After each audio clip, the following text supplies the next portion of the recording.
Hey everybody, it's your first year gardener, and look at what we got going on over here.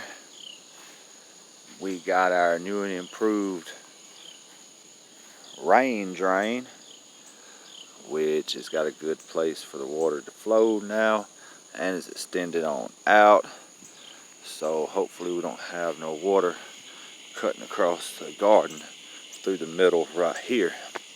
There's still water that's cutting across right there, and there's water that's cutting across up there at the top. These tires are kind of like on a island right there, but that's cool. And my tomatoes from over there, they was infested with caterpillars, which turned out to be something called army worms, and I since plucked all them off. Lost a lot of tomatoes. Them little jokers are devastating. But, you know, I learned a good deal about that, though. So I think I whooped them, and I think we're going from there with the tomatoes. We've harvested some. It's been great. I just got some off earlier. But I lost a lot from the army worms. So you got to look out for them jokers. Them tomato worms don't play. This right here is my four sisters. You see the sunflowers right here at the end of the rows, and then corn. There's the corn going down the rows. So we're gonna have corn, sunflowers. We're gonna have beans to climb up the corn. We're gonna have squash, and like I said, it's the four sisters Indian farming. That's where it came from.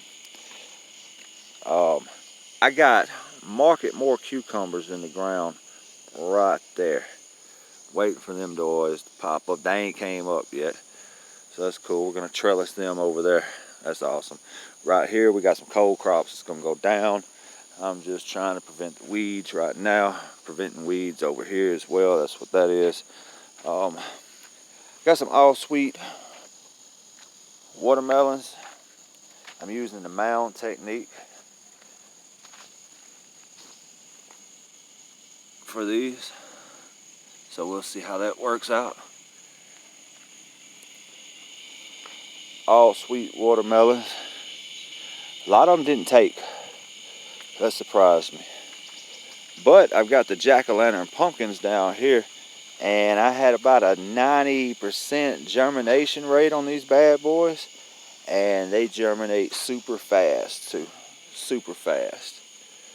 But there's my pumpkins coming up right there. I'm using the mound technique on them as well. See how that goes. We got these tires right here. I'm gonna be putting potatoes and carrots in these tires. We'll see how that goes. The cold crops that I'm gonna be putting down right here is gonna be blue dwarf kale, red Russian kale, sun king broccoli, red velvet lettuce. So that's what we're doing right there. But back to these four sisters, because this intrigues me right here. The sunflowers right here are just decoys, that's all, to keep your birds off your corn and all that good stuff. They like the sunflower seeds better than they like the corn.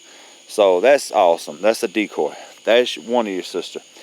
You got the corn, which provides a place for the beans to grow up, right?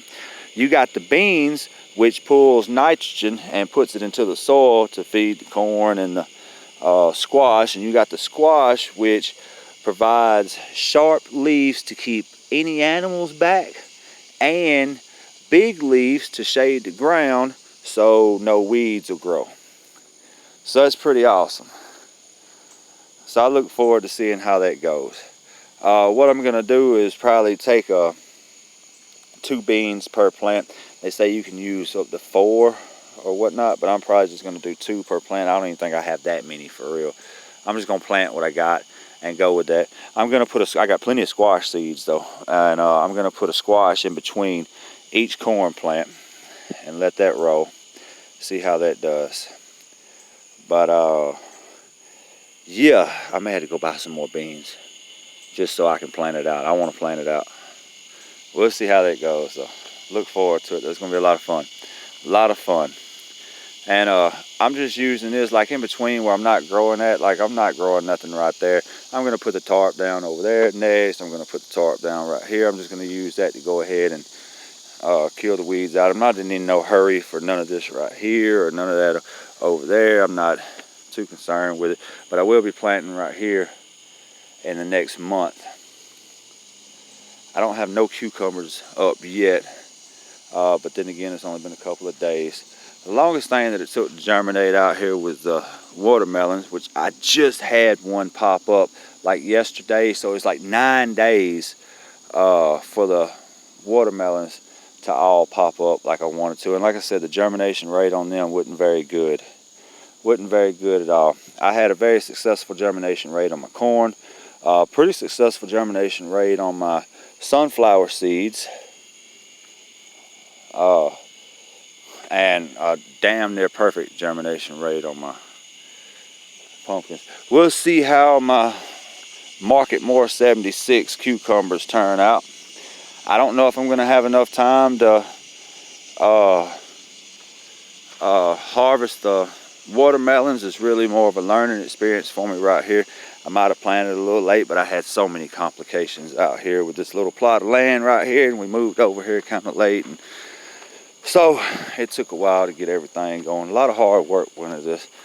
Started my compost down here.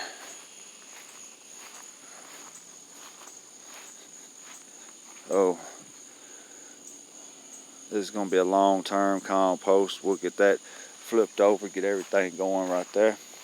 Still got my watermelons in the ground over there.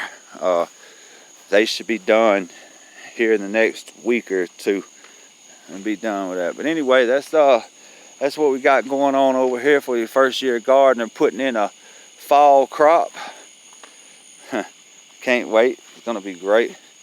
Yeah, I don't see no I walked it earlier today, but I still don't see no cucumbers popping up yet. But that's cool though. That's cool. That's cool. No big deal. The new house, yeah, great. Plenty of land to work. I was gonna do a huge pumpkin patch right here. Like it went so far. I don't know if you noticed that little line, but it's about 1/4 of an acre that I was doing. Huge pumpkin patch is what I was planning on, but the rain, it gets flooded out. So I tried to divert that water. So let's see how this goes.